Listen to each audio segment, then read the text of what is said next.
Reiterating and re-emphasizing on it is our next panelist, Dr. Sachin Kumar. Dr. Sachin Kumar is a distinguished assistant professor of artificial intelligence at the Cluster Innovative Center, CIC, University of Delhi, and the executive officer of the University of Delhi Foundation. Sir has a PhD in computer science from University of Delhi with a groundbreaking research on modeling and prediction of building energy performance using machine learning approaches. This has been featured in top-tier journals like Energy and Buildings and Sustainable Cities and Societies. Sir's work advances energy performance optimization for sustainable cities and society. With industry experience as a software development engineer at IHS Information Mosaic, UK, Sir combines practical expertise with academic excellence. Sir has more than 12 years of experience in industry, teaching and research, and is currently leading a cutting-edge research and teaching in artificial intelligence. Sir is focusing on areas like machine learning, AI for social good, climate change and sustainability, urban commuting, social network analysis, and computational social systems. So for such a topic, I think you are one of the best person to speak about with regards to artificial intelligence and its impact. An accomplished author, Sir has published over 35 research articles and authored 2 influential books, that is Operating Systems, Concept Building and Problem Solving Approach, and Digital Transformation, Artificial Intelligence and Society. Sir is currently editing Artificial Intelligence, Ethics and Governance of Challenges, Reflections from Policy Landscape. Very interesting topic, sir. So here we invite Dr. Sachin Kumar to give his expertise and insight on artificial intelligence. So we welcome you to the dais. Good morning to everyone. Am I audible? Yeah. So thank you very much for coming and attending this session. I would like to thank organizing team for this international conference on this very relevant topic. Also would like to thank Father for one of the best hospitality I have seen. And we will be discussing about artificial intelligence, and the important thing about this session would be that I'll be discussing how artificial intelligence create social impact. So my presentation would be outlined in this format, where first I'll discuss about what has led to the artificial intelligence development. I'll discuss it from the ancient times to this present day time.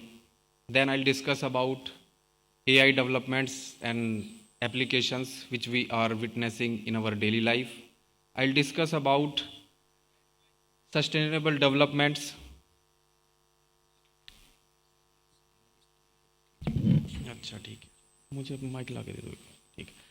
So I'll discuss about then sustainable developments, that how artificial intelligence can come for the help of humanity to achieve sustainable development goals till 2030. But when we are achieving sustainable development goals, there are some issues which as a society we are going to face. So we are going to solve those issues also. So what type of challenges artificial intelligence is going to present in front of us, that we will discuss. And then what we can achieve later on, means how do we prepare ourselves for the future. That is the next, or you can say the next title. So we can divide our whole human time, or you can say the time which we started this journey of humanity, in 4 parts, starting from hunting and gathering society to agrarian society, then industrialized society and digital society. We are part of it. If we start from the beginning, then in hunting and gathering society, our only focus was to survive. We wanted to survive the next day. We had no plan for next day. How do we accumulate the resources? and we were only focusing on just means gathering our food and saving ourselves from the hostile environment and the nature around us. Then with some technological advancement which may look very easy at present time, this led to the development of like stone related tools, wooden tools which we developed, and we went into agrarian society, and it helped us to make communities live in the groups and then think about accumulating the resources. And later on, once we mastered this art of agrarian society and living in this society, we moved into the later stage of the society, that is industrialized society. In industrialized society, people started coming from villages to the cities. Large number of people started living in one space, and we also started thinking about rational thoughts, developments, objectivity. These type of new ideas emerged in this duration, and this led to the development of lot of things, and it led to the development of machines. It led to the development of utilizing the raw material and then converting that raw material with the help of machines and producing it in the mass, and then searching for the locations or the countries where we can sell it. So it led to the capitalist system and industrialized society together.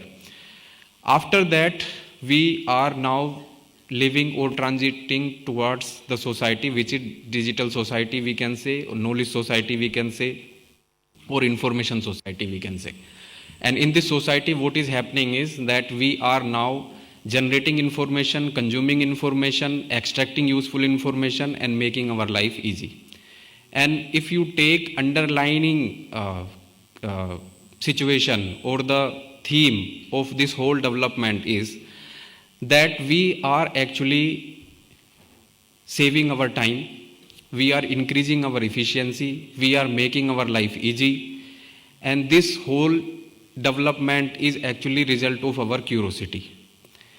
In the first thing, we were very hostile, means nature was very hostile to us, we were not able to cope up. Then later on stages, we started controlling the nature or the environment around us. And now we are in advanced stage of that control, I would say. So what has happened is that in this whole case, up to industrialized society, we started developing something which can reduce our work, which can make our life easy, and which can give us space and time so that we can think something else, we can have some other opinions, we can develop new ideas, all those things. And in industrialized society, we started utilizing or developing machines. But still the part of machine was that we have to give machine instructions. So that autonomy was not with machine. Human beings were giving instructions to the machine, and machine were able to perform those tasks. But now in information society, that is also the part of artificial intelligence revolution, it is going to change completely.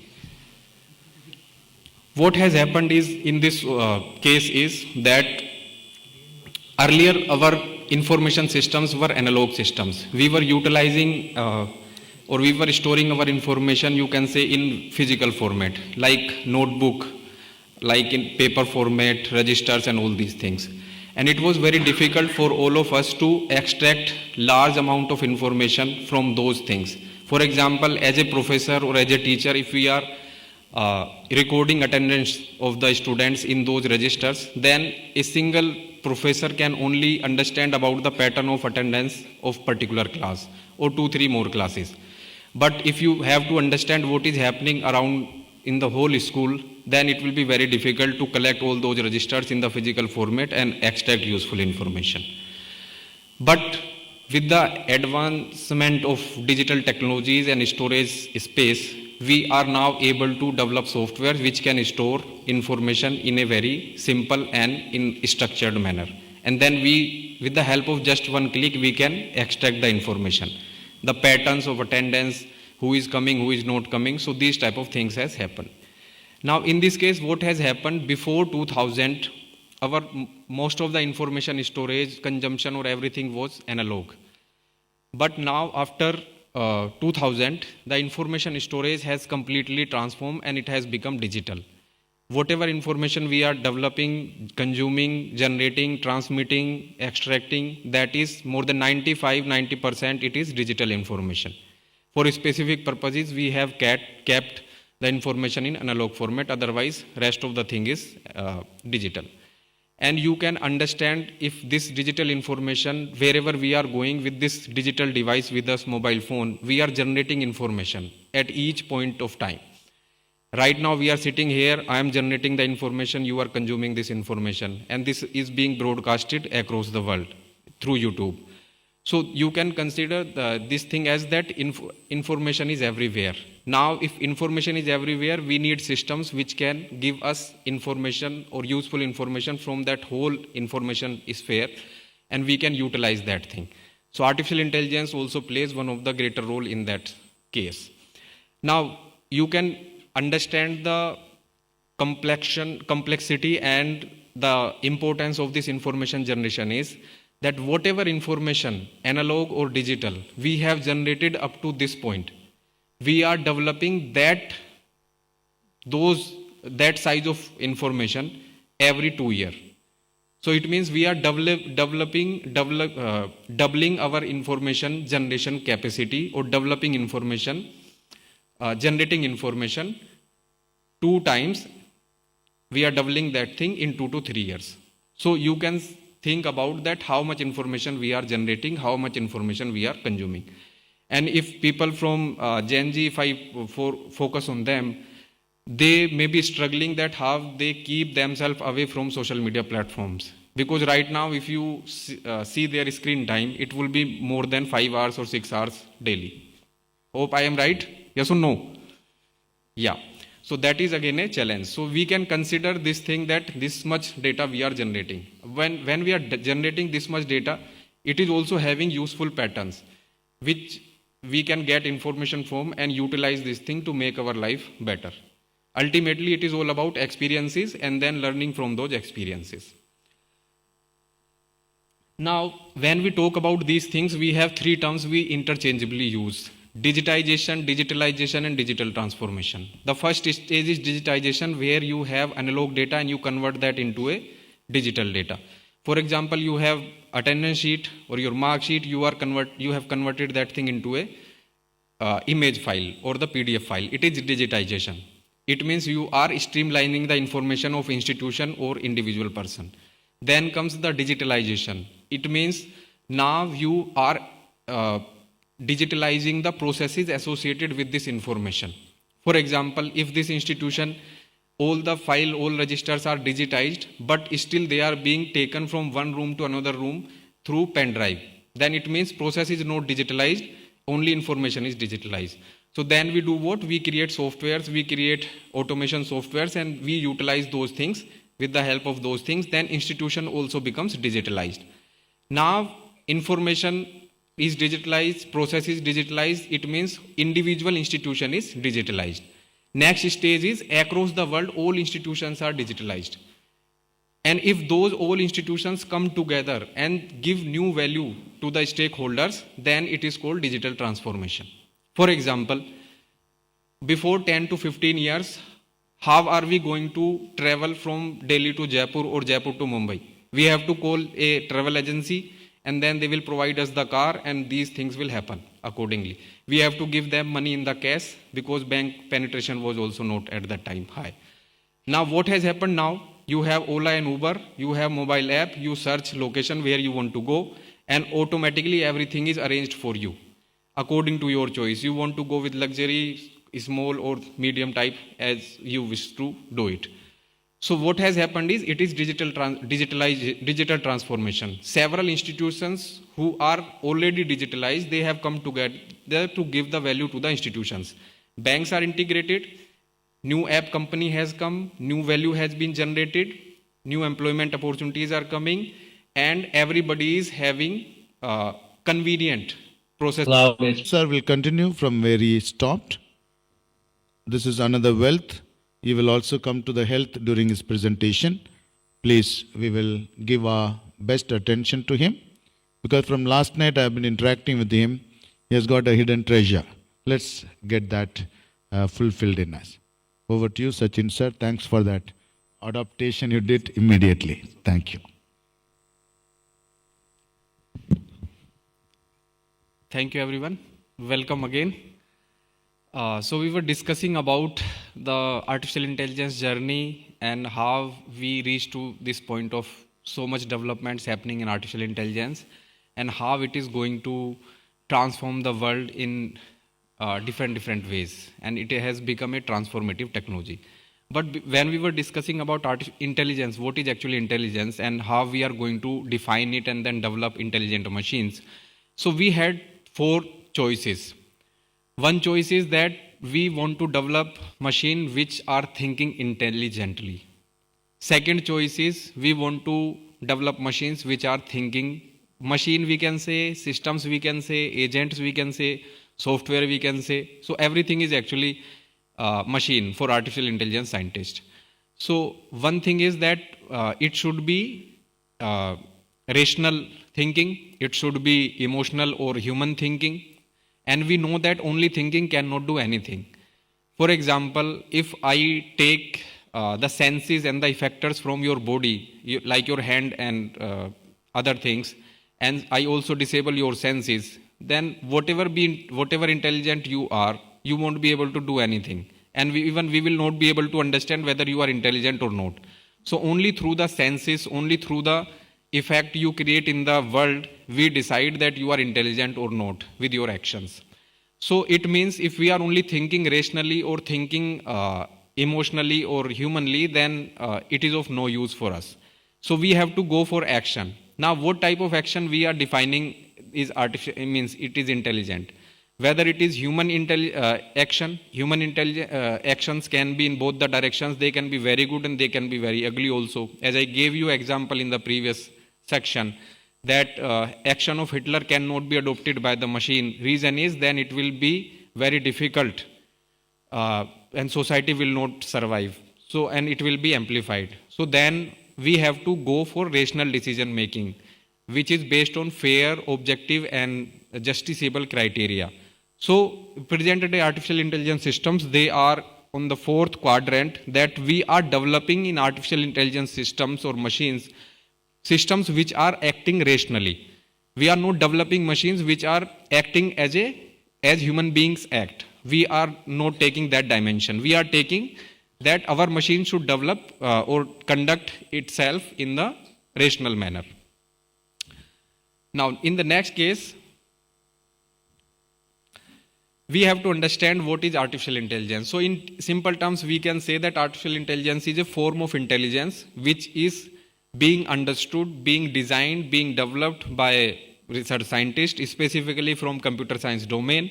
And they want to develop computer systems, their principles, their theory, their applications in such a manner that they can perform all the tasks related to or how humans are conducting themselves, but rationality as one of the component of that action.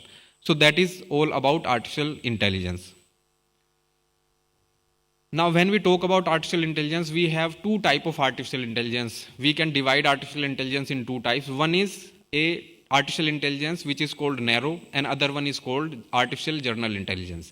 When we talk about narrow artificial intelligence, it is like the previous slide, in which we were applying artificial intelligence, developing artificial intelligence systems for particular application in the health. For example, detection of the cancer. So then it is narrow artificial intelligence. When we are applying artificial intelligence in the broader perspective, for example, ultimate aim of artificial intelligence is to develop autonomy and take decisions as human beings are taking. So then common sense is also part of that decision making. And understanding everything, all the experiences, all the age groups, all the section of society, everything, and then synthesizing that knowledge and taking action in the society, which is very difficult task. That is why it is called broader artificial intelligence or artificial general intelligence. And people who are talking about that artificial intelligence is very threatening to the humanity, they are actually talking about this aspect of artificial intelligence, which is artificial general intelligence, not about the artificial narrow intelligence. Because narrow intelligence is only being applied or developed for a particular task, which human beings are doing, and which is quite helpful for us. We will discuss those things in coming slides as well. Next. Now, when we talk about artificial intelligence, we need to understand how, if suppose I am able to develop machine which is intelligent, how can I say that my machine is intelligent? So we have to develop one criteria, one you can say test, which Turing actually did in 1950s when he published the paper related to the imitation. And then he demonstrated that this type of behavior, if machine is exhibiting, then we can say the machine is intelligent. For example, we all are sitting here in this room and we will decide if machine we have developed that is intelligent or not. So outside this gate there is machine, computer system or software. Outside this gate there is human being sitting, and we have as a professors or student question in front of us, and we are sliding those questions under the door, and this side also under the door, and then we are getting answers from both the directions. And when as a community or as an individual person we are not able to decide in which side human being is there, in which side machine is there, it means machine has developed that level of intelligence that it can fool us as a human being. So we are not able to distinguish between the output coming from machine and coming from human being. And for example, real life example is ChatGPT. If present a student, if you give them assignment and they give you the task coming or from the ChatGPT, it will be very difficult for us to understand whether it is written by the student originally or it is from the ChatGPT. So it means our machine or software or systems developed by artificial intelligence, they have developed that level of intelligence or equivalent to human level intelligence in a particular task. So this was about Turing, and he actually thought it before even starting of the field of artificial intelligence. That's why he is called father of computing, and father of artificial intelligence is called John McCarthy is called the father of intelligence. Next. Now, when we talk about artificial intelligence, it is broad subject, because in our real life there is no space in which we are not utilizing our intelligence. However small it is, or however automatic it is, or coming from subconscious mind, but everywhere intelligence is there. So artificial intelligence can penetrate into every aspect of our life as an individual, as a society, as a nation, or as a global community. So there are several domains of artificial intelligence which are exploring the intelligence from their perspective. One system is knowledge-based systems. For example, you have a knowledge base and then you design rule inside those rules and then integrate those rules in the software. And if intelligence is coming from such type of software, then it is called knowledge-based artificial intelligence software. You have a video, it is being recorded here, and if everything is processed from this video and some intelligence is coming out of it, then we say it is computer vision, part of artificial intelligence. For example, self-driving car. They are seeing everything around the road and then taking decisions. So computer vision is actually applying in self-driving car and other things also simultaneously. Then you have intelligent agents. For example, we all are utilizing Gmail or other type of softwares, and automatically as you write dear, it automatically predicts you that you write this name, or it suggests you that you write these type of sentences. So it is what it is agent which is being intelligent which is being made intelligent by artificial intelligence. So you see, we are utilizing artificial intelligence products everywhere around us. Everywhere artificial intelligence somehow in less degree or higher degree being integrated. Next thing is natural language processing. We have social media platform, we have text everywhere, and then we get data from those text, and when we get that data from those texts, we also get and process emotions related to those things. For example, if somebody is having depression related issues, so if you see the feed of that person will be posting similar to those things, and we can automatically identify whether person is showing the depression tendencies or not. So text processing with intelligent information extraction is called natural language processing. It is also part of artificial intelligence. Then affective computing, more about understanding emotions and delivering those emotions towards the machine and understanding or an empowering machine related to the emotion related aspect of humanity, that all comes under affective computing. Then we are generating huge data, we are extracting information, then it is smart big data we are utilizing. So all these are actually field. Wherever you are utilizing those means intelligent approaches to extract information, it is always your artificial intelligence into it. Then you have embedded AI. For example, embedded systems earlier we used to include in your refrigerator and in our washing machine, all standalone devices. If they are behaving intelligently, for example, automatically they know about when you are going to start them, they automatically start themselves. Then automatically they know that according to the quantity of the clothes you have put into the machine, this much is required, you don't need human intervention. Then it is embedded artificial intelligence. Similarly, you have intelligent robotics. So one Boston Dynamics company is doing very good in robotics. They have actually developed robots which are performing very well, jumping, dancing, doing lot of stuff. So that is actually part of artificial intelligence, but robotics integrated into it. Now, when we talk about these things, this field started in 1950s, but the progress was not there till 2010. Reason was everything was lacking. In one side, professors were working on the algorithms, intelligent algorithms, but data was not there. Reason, data accumulation started after 2000, as we discussed in the previous slide. Before that, there was no internet.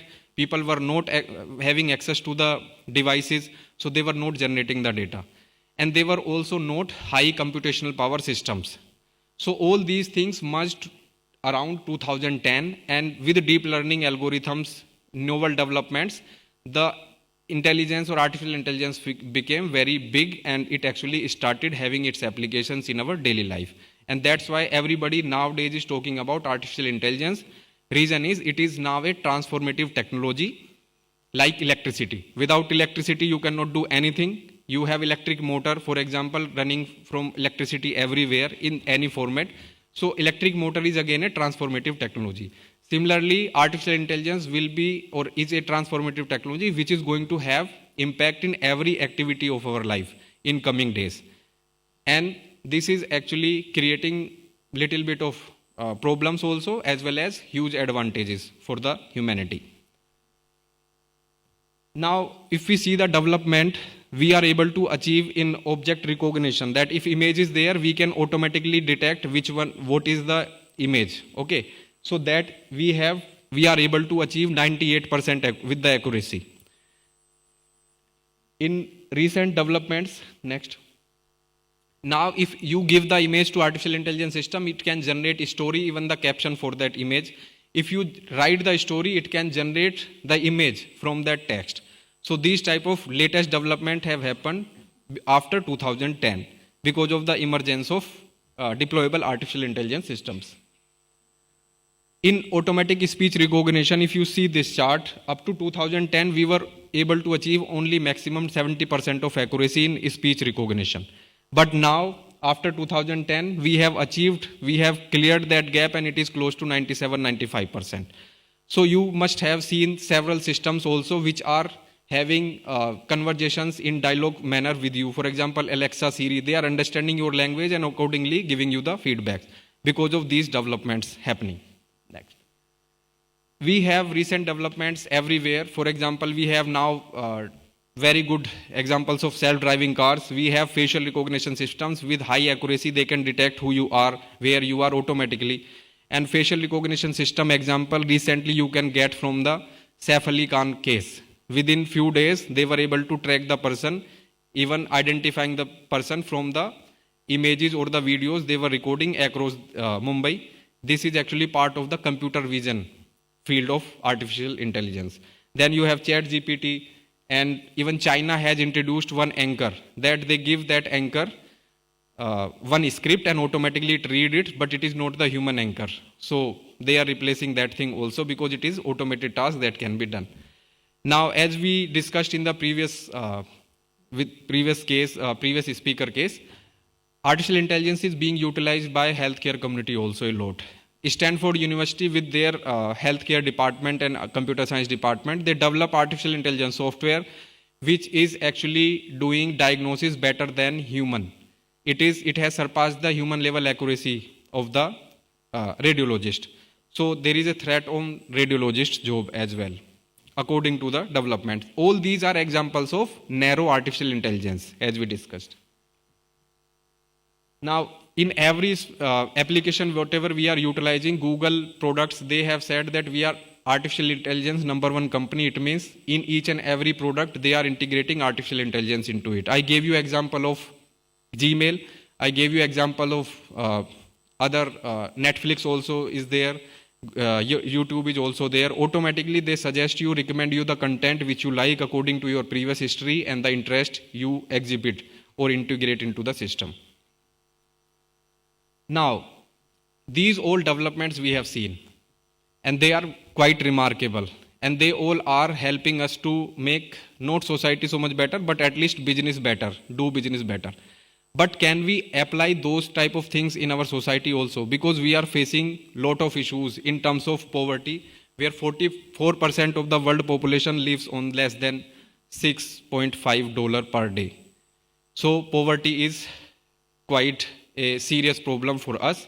Reason being is that steps have been taken to reduce or eradicate the poverty, but after 90 in 2022 and 2030, according to the World Bank report, they are saying that these efforts have stagnated. It means efforts are going on, but they are not giving the accurate or exact result as we are anticipating. And we all know that poverty reduction or eradication is one of the fundamental goal of sustainable development goal decided by United Nations. So this is the problem. Can artificial intelligence come into it and help us? Let's see next. So there are some countries, they have done very good into it, but lot of people, countries which are in global south, they are facing problems, and because of the governance issues, because of the fund allocation, because of the corruption, these are the issues. But artificial intelligence can come into this picture and then help us to make this world a better place without poverty. Similar the case is with greenhouse gas emissions. Greenhouse gas emission is similar as artificial intelligence is an opportunity for us to utilize. Similarly, climate change is also affecting every aspect of our life. So can artificial intelligence help us to take care of all these things? We will see that thing, and it is actually doing. There are several case studies. So we will see that there are 17 goals, sustainable development goals, and artificial intelligence somehow in majorly or minorly can contribute in each of these goals in achieving by 2030. And it is necessary that now we have to take two things into consideration. One is artificial intelligence experts. They are not expert in the domain of that particular problem. So domain expert, they should come together, and the artificial intelligence expert, they should come together and then create an ecosystem so that we are able to achieve these goals with the help of artificial intelligence. Now, there are two problems. One is predicting which customer will click on the ad. We always click on the ad. Such type of ads are made, very engaging ads. And clickbait is also there. They post something which we cannot resist, and then we click. Similarly, if we take the another situation for maternal mortality rate, the infant mortality rate, then predicting which child will have higher rate of infant mortality is also the same. So both type of problems are same, but the artificial intelligence talent is actually dedicated to solving the first problem, not the second problem. Reason in the second problem, lack of resources, lack of talent also is there, and lack of priority is also there. But these solutions can be, these problems can be solved by artificial intelligence. Artificial intelligence provide the same solution for these type of problems. For example, diabetes around the world in 2011, according to the statistics, 537 million people are suffering from it. And by 2030, according to the projections, 643 million people will be suffering from it. And 3 out of 4 will be living in low and middle income countries, such as India and most of the countries in the global south. So we have to do something. And more problematic thing about it is that 1/3 of these people will develop diabetic retinopathy if they are not treated well. And another problem is that we have only 200,000 orthoponologists in this world. So they cannot be deployed everywhere. So what can be the solution? Solution can be a telehealth services, which can be developed by artificial intelligence softwares or skill workforce, which have been developed with the collaboration of several institutions like Microsoft with several of its partners. They actually developed Iris One software, which is called Diabetic Retinopathy Diagnosis Solution, which help us to reduce or to provide better health services even in remote areas where doctor availability is very difficult to achieve. So these type of intelligent agent, intelligent softwares, if they are just one click away, then it is better, and they can help us to achieve sustainable development goal in healthcare sector in very efficient and productive manner. So artificial intelligence is the catalyst for change, but it is not through the collaboration with, it is only through the collaboration with organizations with subject matter expert that we can make significant impact on the world. Now, when we are solving these type of problems, we have two approaches. One is when we have individualistic problem, then we can have a complex solution. So complex solution will work because it is individual problem or limited problem. But when we have problem which is having huge impact and it is at the large scale, then we have to develop solution which is easy, accessible, and it can be deployed everywhere. So then we have to think in terms of this manner. Otherwise, we will not be able to deploy complex solutions to the large population to solve problems related to sustainable development goal. Now, the first goal is about the poverty, that we do not want poverty. And how do we do that thing? Poverty reduction depends on the resources you are deploying to the population. And that also depends on how you are accurately identifying who is poor, which region is poor, and which region is given how much money or how much resources or intervention from the government side. And to do that thing, government actually play a role by doing the census every 10 years. And why it is done every 10 years? Because it is a very humongous task with huge resources. For example, close to $1 billion investment is required. And then whole government machinery goes to door and then collect data, and accordingly government make policies and then design program and then provide the fund and other things. But can artificial intelligence solve this problem? Definitely yes.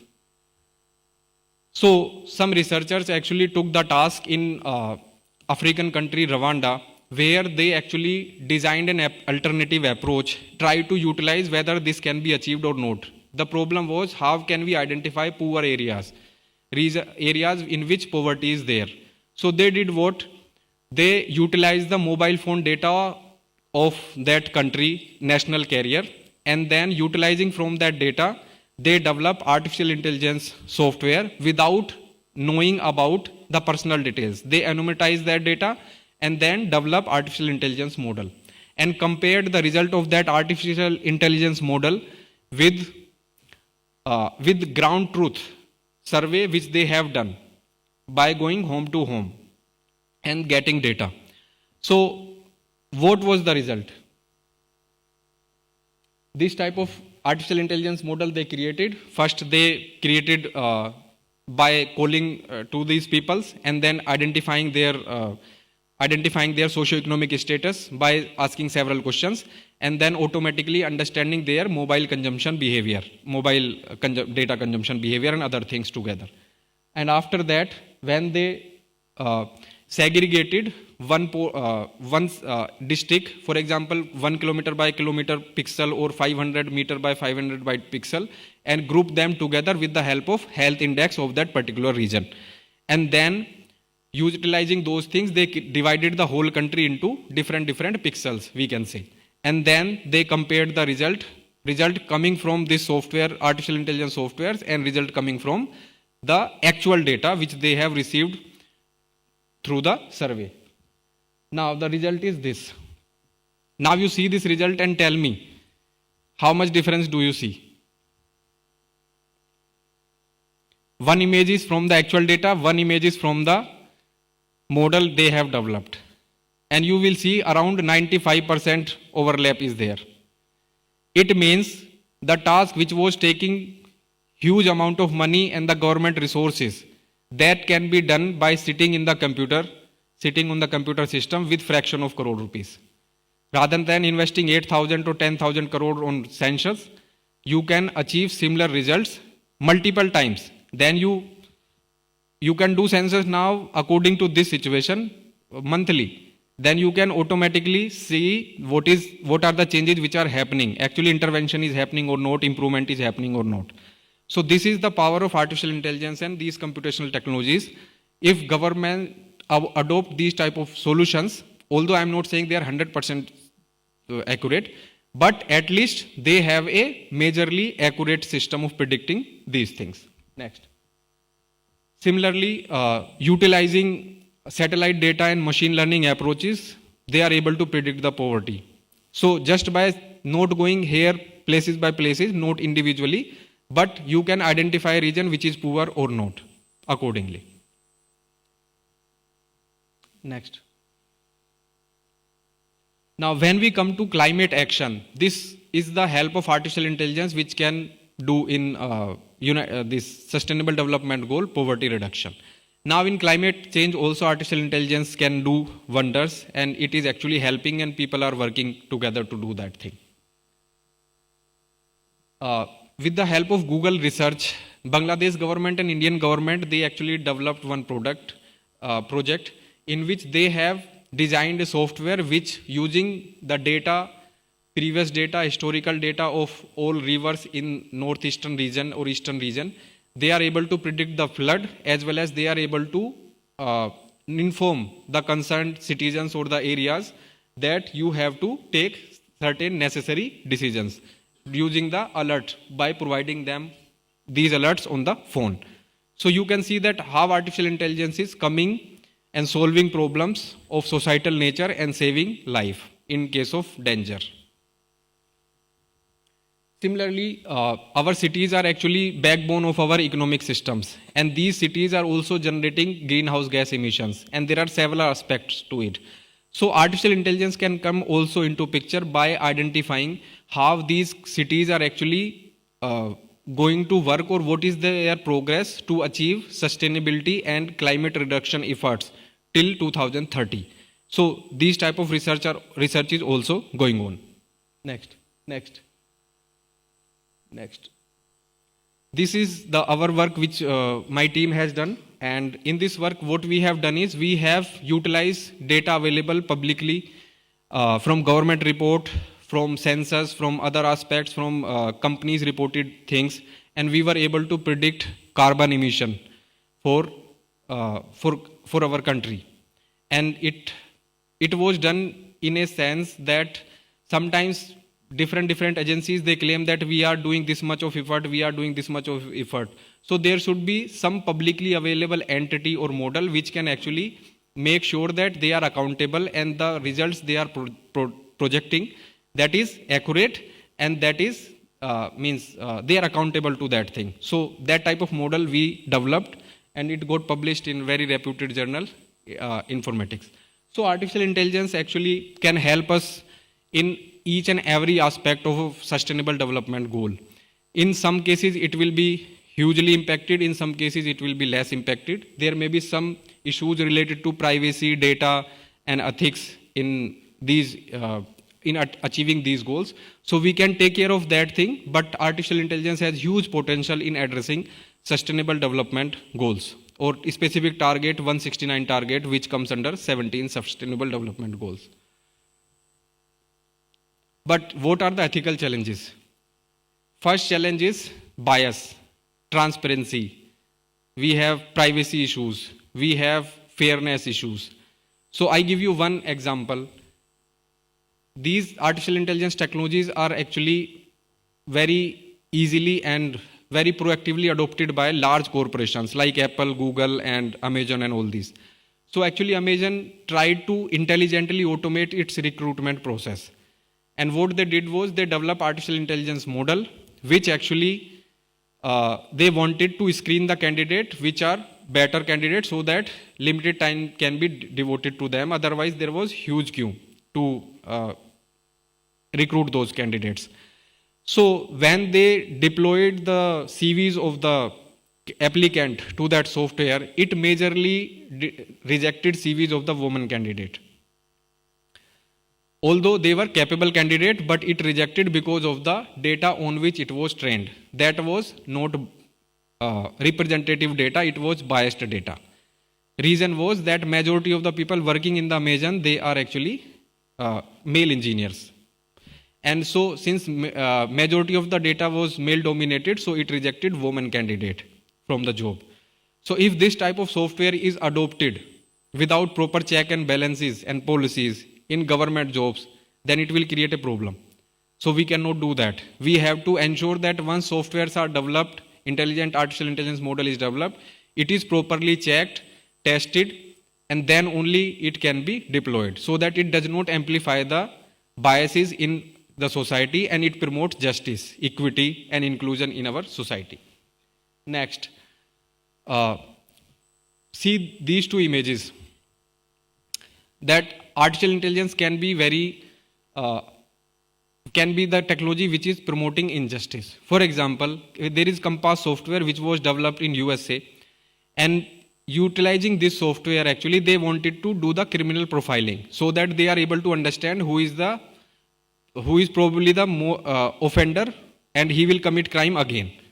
So that type of criminal profiling they were doing, and for same type of crime, they developed the system, and then when the data was fed to it to predict whether it is doing right or wrong, so you see the crime is 2 soft lifting arrest. Crime is same. But the risk score associated with James Rivelli is 3, and risk associated with Robert Cannon is 6.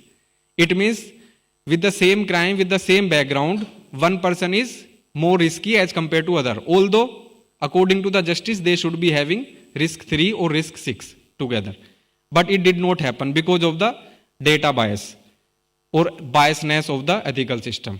Reason was because of the socio-economic background. More people in the jails of USA, they are coming from one particular community or race, you can say, and then this happened. Now, if you take one more angle into it of woman plus a other means complexion, then the risk becomes for the same type of case 1 and 6. So it is more rigorous for women and coming from a particular community. So such type of systems, if they are deployed in real world situation, then they will destroy the fabric of society. It should not happen. And that's why people around the world, due to these challenges and negative impacts, they are coming together and designing systems which are fair, which should be fair systems, and how data should be treated, how these things should be communicated to the entire chain of artificial intelligence life cycle. And output of that system is based on justice, fairness, inclusivity, and all these principles.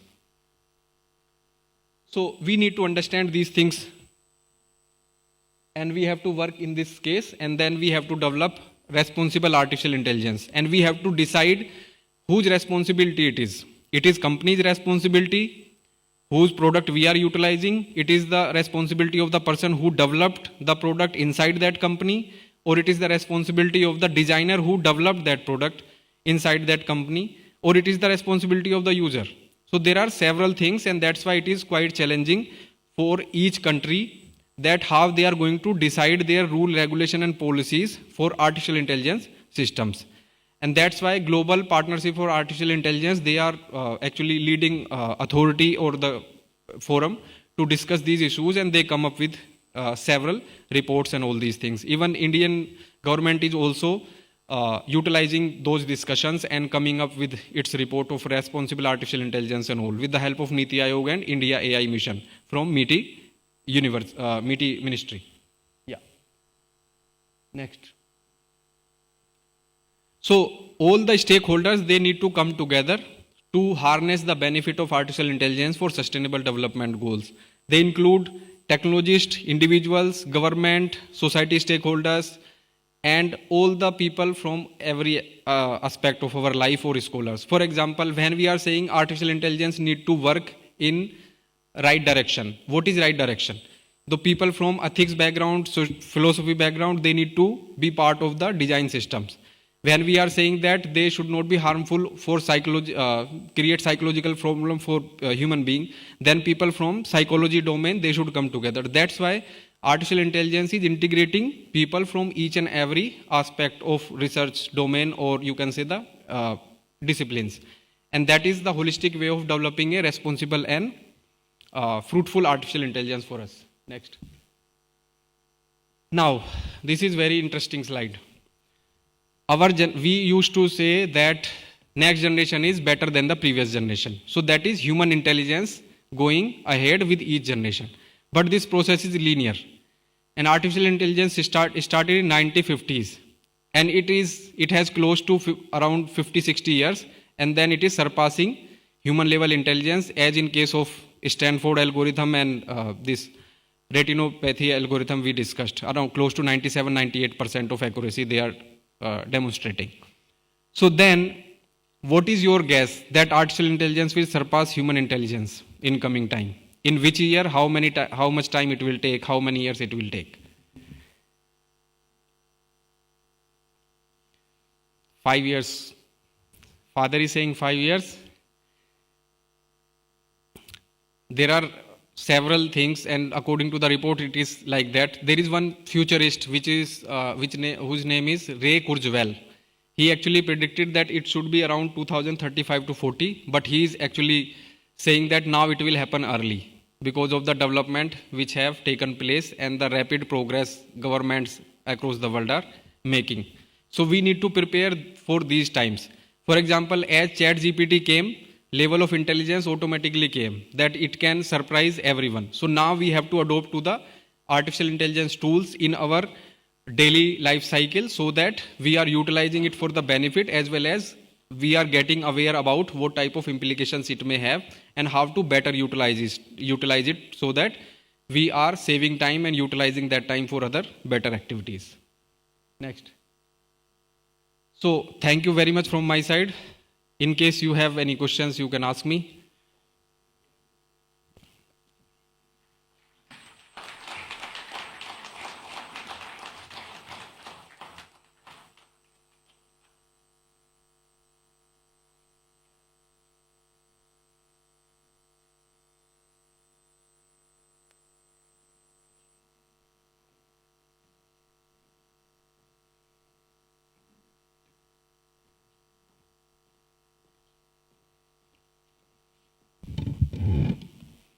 Dr. Sachin Kumar, a profound, ocean-like presentation you gave, right from the history to the future. We are not talking only about sustainable development goals, we are also talking whether AI will sustain itself or no. So amazing presentation and very insightful. We were just thinking for any student, any teacher, such a presentation will really help. A big applause for Dr. Sachin Kumar. Thank you. Thank you. Thank you, all three of you, and wonderful answers. This reminds me to the quote which says that technology or artificial intelligence is inherently neutral. It is up to how you use it, whether it is through learners, whether it is through economics, or whether it is also through the skill development. It is in our hands, and therefore the entire generation also is in our hands as such. I could see one hand raising over there. Yes, please. So, as you just said that 85 million new jobs will be created because of artificial intelligence, which will not be the same. So, the traditional approaches of, like accountants and programmers, do you think that is a bad approach right now? And do you think it's a bad idea to continue studying accountancy and stuff like that? So, you're addressing to whom? Sachin, sir. So please don't sit. I'll ask you one counter question. Okay. Who was content creator before 2010? Who was content creator before 2010? No idea. Sir. Nobody. Okay? Because that term was not there. It was newly emerged term after 2010 because of these platforms. digital platforms, social media platforms, and then consumption of channels and all these, consumption of videos and all these things. So that's why you need to be at the forefront of what is happening in the society. Those jobs which you have mentioned, they are actually, they are essential jobs. But that type of, you can say, the scale of opportunities will not be there in that domain. And if I tell you honestly, the future is not about that you look for the jobs. Future is about that you independently think about how you are going to survive in this economic system and attain those skills and uniquely place yourself and add value or provide value to the society and then get it. For example, earlier it used to be that you should come from a business family or something like that, then you can start the business. Now if you have the skill, you are individual person running the company, digital company. So that's why you need to understand from present point of view, those are essential skills, but jobs will not be there. Sustainable things will be there, not in the growth perspective. So in new terms, you don't know what type of jobs will be there. For example, gaming was not there, but now you have huge contribution of the gaming in job market and all these things. So what is happening according to the latest skills, you learn those things, try to understand from YouTube and other social media platforms, because technology has democratized all education systems, all education reforms. For example, I am sitting here, I have not read artificial intelligence in my courses. I have learned everything on my own. So that is the future, that you are independent, it is your life, it is your responsibility. So you, the more early you take this thing, this thought process in your mind, the better it would be. Because you will depend on the systems and they will not be able to adapt to those fast changing, so fast. So systems are also changing, they are transforming themselves, and we also need to understand that in a, you can say in holistic manner, we come together and then think about what is what we can achieve from this present day economic system. I hope I have answered your question. Yes, sir. Now that you have talked about it, I have one more question. So, like, as you said that video gaming and like all that stuff, so tell me, sir, do you think like jobs like musicians and creative field, will artificial intelligence take over that as well, or will there be any interference of artificial intelligence in that field, creative field? Basically? As I told you that nobody knows what is going to happen. The only thing is we have to be active in learning. That's why World Economic Forum and other big think tank, they have said that this generation, this time which is happening, this is not time that you have learned one time and then your work is done for the whole life you are going to live. It is the time where you will learn, then unlearn it, then learn it, then relearn it. These type of things frequently will happen in this time because of the amount of knowledge available, amount of changes happening.